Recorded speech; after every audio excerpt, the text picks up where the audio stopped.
I'm Corinne and welcome back to my channel at Corinne True Reality. Recently, major headlines confirm that HDB is executing a massive supply influx, launching 19,600 BTO flats across 2026. This includes more than 4,000 flats with shorter waiting time of under 3 years. We just saw the first wave of this in the 4,692 unit February launch, and right now, the June 2026 exercise is injecting another 6,900 flats across prime mature locations like Ang Mo Kio, Bishan, Bukit Merah, Sembawang, and Woodlands. Now, on the surface, most people just see this as more public housing options hitting the market. They look at the numbers and moved on. But when you read deeper between the lines and analyze the macro data, you realize this isn't just a volume announcement. This is one of the most aggressive, deliberate policy moves the government has ever deployed to flatline the public resale market. Whether you're a buyer trying to find an entry point or a HDB owner trying to time your exit, this structural supply shift is going to directly impact your positioning in the market. Let me break down exactly how the dots connect and how the gameplay of Singapore's real estate have been affected. Before we begin, a quick disclaimer. This video is for educational purposes only. It is solely based on my own opinion and my analysis. Please always do your own research and due diligence before making any decisions. If you're liking the content so far, please do hit the like and subscribe button, as your simple gesture will keep me motivated to post more content like this. At the side is my social handles. If you like a personalized guidance tailored to your own circumstances, you can always scan the QR code to get in touch with me for a one-to-one consultation. Now, let's dive right back into the video. The macro math, supply versus demand. Let's look at the hard factual data. This 19,600 baseline for the year is a part of the massive 55,000 flat injection spanning from 2025 to 2027.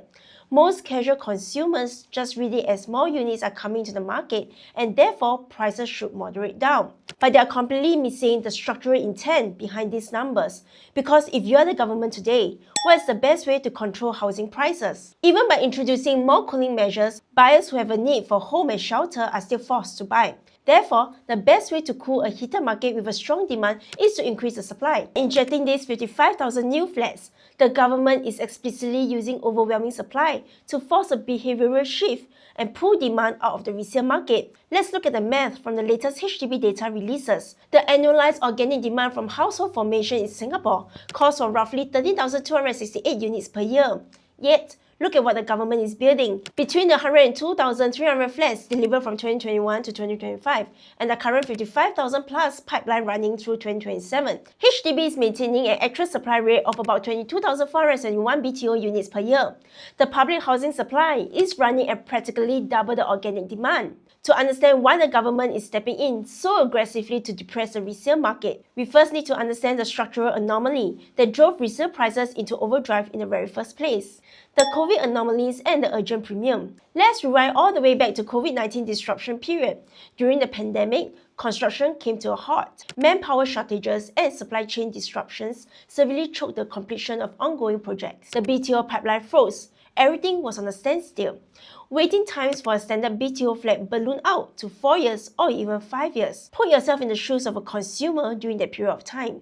You're a young couple trying to settle down. Your child is on the way, or your rental lease is expiring, or you are simply running out of physical space working from home, but still living with your parents. Can you afford to wait 5 years just for a roof over your head? For thousands of Singaporeans, the answer was a no. With no new BTO on the horizon, demand naturally flooded into the resale market. A resale flat offered immediate move-in, whereas a BTO meant half a decade of construction uncertainty. More buyers were vying for a limited number of units in the market, resulting in a massive premium to be compensated for time and certainty. This urgent, emotion-driven behavior is exactly what drove resale premiums and cash overvaluation to historic highs. The behavioral shift, weaponizing time. This brings us back to the current 2026 supply bliss. What HDB is doing right now is brilliant. They aren't just matching the demand with supply numbers, they are weaponizing time.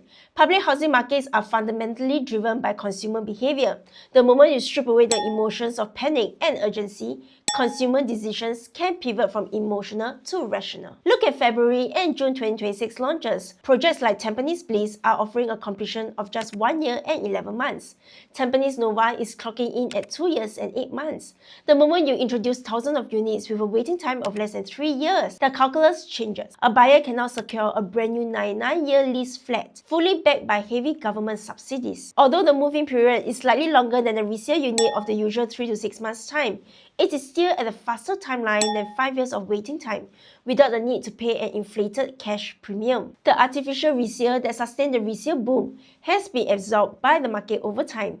This is why the HDB Resale Price Index just dropped by 0.1% in Q1 2026, marking its first quarter-on-quarter decline in nearly 7 years, with the last recorded decline all the way back in Q2 2019. And if we break it down, mature estates with older flats are getting hit the hardest. Clementi resale prices plummeted by 6.9%, Marine Parade dropped by 5.6%, and Bukit Timah fell 5.2% in a single quarter. The demand has successfully been siphoned back into the BTO ecosystem, the plus and prime trap, the 10-year lock-in period. But wait, if you're a buyer thinking, great, I'll just go for a prime BTO for lifestyle and later gain a huge profit when I sell, you need to look at the fine print of the new standard, plus and prime classification framework governing these 2026 launches. Take the June 2026 launch as an example. The highly anticipated projects in Bishan, which is in the Upper Thomson area, are falling under the plus category, while the premium harbourfront projects in Bukit Merah, Berlayer Estate, are classified as prime. Yes, the government gives you higher initial subsidies to keep them affordable. But look at the long-term trade-offs. Unlike standard flats where you can exit after 5 years,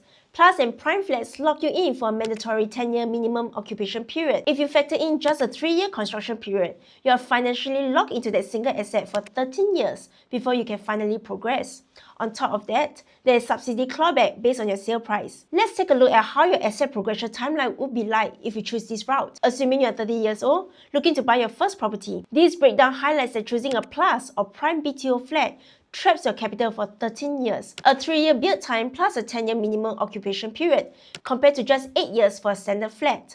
By locking up the potential for a sale until at least the age of 43, you fall victim to the loan tenure trap, where the bank's rule of borrowing until age 65 compresses your loan tenure for a private property from 30 years down to only 22 years. A shorter tenure, or every year of tenure reduced, cuts your absolute borrowing power, inflates your monthly mortgage installments due to shorter payment runway, and causes you to miss out on the entire private property growth cycle during your peak wealth building years. Subsidy clawback: when you eventually sell your plus or prime flat on the open market, you have to pay a variable subsidy recovery percentage back to HDB out of your gross resale price, limiting the cash proceeds you get to keep. Rental restrictions: for the plus and prime flats, you are permanently prohibited from renting out the entire flat, even after completing your 10-year minimum occupation period.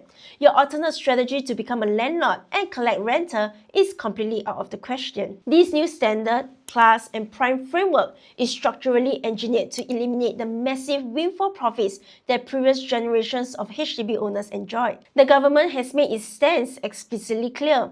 Public housing is moving away from being a wealth generation vehicle and is being repositioned strictly as a home, not as a speculative asset.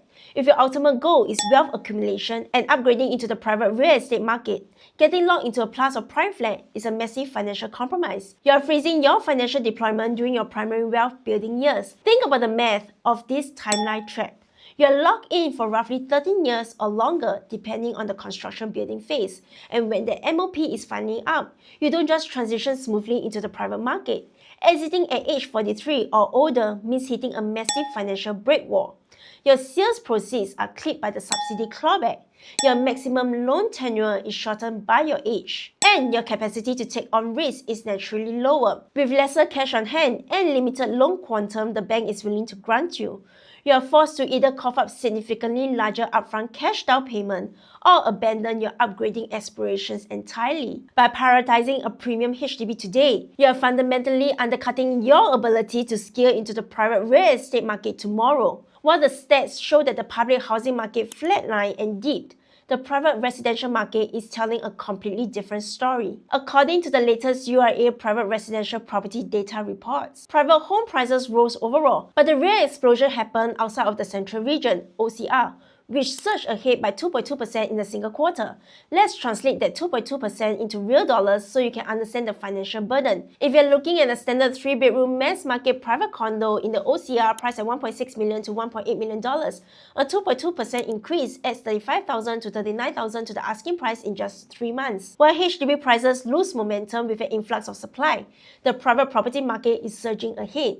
This widening wealth gap is further fueled by land scarcity and escalating land costs. What this means for you if you're a buyer going for a plus or prime BTO within the income ceiling, it provides the ultimate financial safety net with the lowest entry price and strong capital protection. It offers immense peace of mind, the typical route for the average Singaporean family. However, you're paying for this safety net with a heavy premium in time to come. The grueling construction wait and strict 10-year lock-in period for plus and prime flats often trigger intense FOMO, leaving you feeling financially paralyzed as you watch your peers actively scale the private property ladder while your timeline is trapped. Going for resale HDB, it delivers immediate gratification and control, completely bypassing the agonizing uncertainty of construction and balloting. There is no income ceiling cap. You get to choose the location, layout, facing, and floor level you want right now, instantly anchoring your family in stability without years of waiting. But you may be paying top dollar for an aging asset, often resulting in lower liquidity during the sale.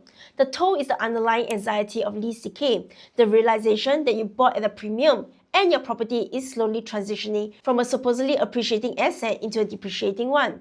Going for a private property, although there is a 4-year seller stamp duty period, there is no minimum occupancy period, no income ceilings, and you have the freedom of choice to rent the entire unit immediately or sell after the seller stamp duty period.